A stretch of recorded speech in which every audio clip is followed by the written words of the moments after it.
श्री शिवाय नमस्तुभ्यम। हर हर महादेव। आइए हम अपने बाबा की कृपा से 7वें अध्याय की ओर बढ़ते हैं। ब्रह्मा जी बोले, हे नारद, सकंद के मुख से यह वचन सुनकर विष्णु जी ने देवताओं सहित कहा, हे सकंद, आप शिवजी के पुत्र अर्थात शिवजी हैं।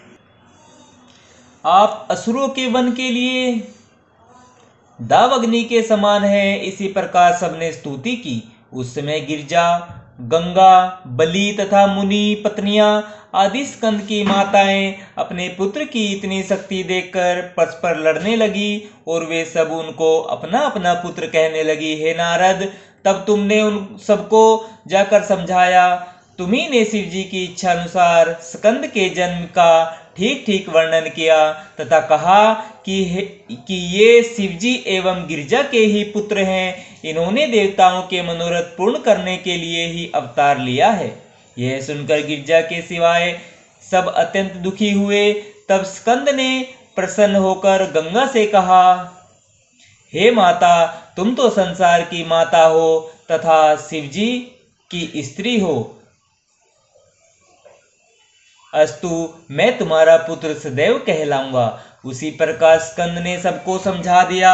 तत्पश्चात स्कंद ने विष्णु जी तथा ब्रह्मा जी से कहा, हम दैत्यों का क्षण भर में नाश कर देंगे। तुम लोग किसी प्रकार की चिंता मत करो। तुम सब लोग तत्पर होकर शिवजी की सेवा करो। जो भी कार्य या उत्सव करो उसमें प्रसन्न होकर शिवजी का जय जयकार करते रहो। यह आज्ञा पाकर समस्त देवता आदि एक साथ शिवजी का जय जयकार करने लगे।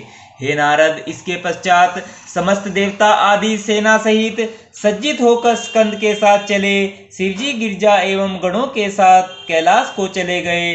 उस समय तारक ने यह सुनकर तथा देवताओं के सब उपाय का परिणाम जानकर बड़े क्रोध से देवताओं पर आक्रमण किया तथा उनका सामना करने के लिए चतुर्गुणी सेना सजाकर करोड़ों सैनिकों को अपने साथ लेकर चला। उस समय युद्ध के बाजे बजने लगे। हे नारद, उस समय तुमने तारक के पास जाकर यह कहा, हे असुरराज, अब तुम्हारे लिए बड़ी विपत्ति आ पहुंची है, क्योंकि देवता आदि ने शिवजी की सेवा एवं भक्ति करके तुम्हें मार डालने का उपाय किया है। तुमने तारक को सब वृत्तांत आदि से अंत तक कह सुनाया कि शिवजी को कल्प वृक्ष के समान समझो। वे सबको समान दृष्टि से देखते हैं तथा भक्ति एवं सेवा के अधीन रहते हैं। इसलिए अब तुमको यही उचित है कि तुम भी कोई उपाय करो। तदुपरांत देवताओं के साथ युद्ध करो। यदि तुम विजय प्राप्त करना चाहते हो तो हमारा कहना मानो।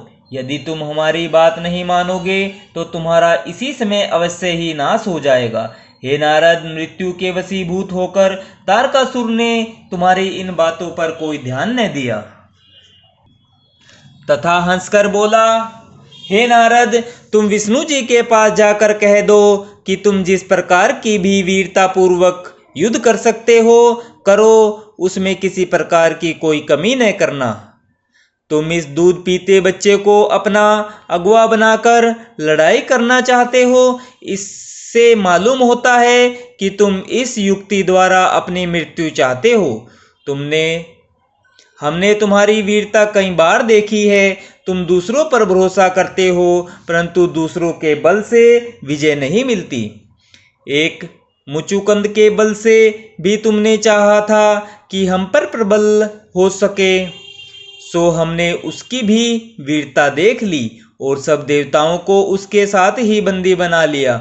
अब तुम इस छोटे से लड़के को साथ लेकर हमसे युद्ध करना चाहते हो, सो मैं तुमको दिक्पति सहित मारकर त्रिभुवन पर निष्कंटक राज्य करूंगा। हे नारद, तारकासुर के ऐसे गर्वपूर्ण वाक्य सुनकर तुमने क्रोधित होकर उत्तर दिया, हे तारक, अहंकार सदैव दुखदायी होता है। तुमने जिस मुचुकंद का वर्णन किया वह शिवजी का परम भक्त है। शिवजी उसके सहायक है। जिसके ऊपर शिवजी कृपा करते हैं वह देवताओं, मुनीश्वरों तथा मनुष्यों से अधिक शक्तिशाली होता है। तुम जिसको दूध पीता बालक समझते हो वह तो प्रलयकारी शिव का ही स्वरूप है। तब तारक ने क्रोधित होकर तुमसे फिर कहा, हे नारद, तुम वीरों के बल के विषय में क्या जानते हो? तुम तारक के मुख से यह वचन सुनकर तुरंत ही उसकी सभा से उठकर मेरे यहाँ चले आए तथा विष्णु जी और मुझसे सब बातें कही। तुमने यह भी कहा कि यह बालक तारकासुर पर अवश्य विजय प्राप्त करेगा तथा मेरा यह वचन सत्य है कि शिव जी का यह लड़का तीनों लोकों में निर्भय है। हे नारद, तुम्हारे इस वचन को सुनकर हम सब अत्यंत प्रसन्न हुए तथा युद्ध की इच्छा से शिव जी का ध्यान कर उठ खड़े हुए। स्कंद को सेनापति बनाकर इंद्र के हाथी पर चढ़ाया तथा सब लोकपाल एकत्र हो गए। रणभेरी, दुंदुभी, मृदंग, वीणा, बीन आदि युद्ध के बाजे बजने लगे तथा नृत्य गायन होने लगे।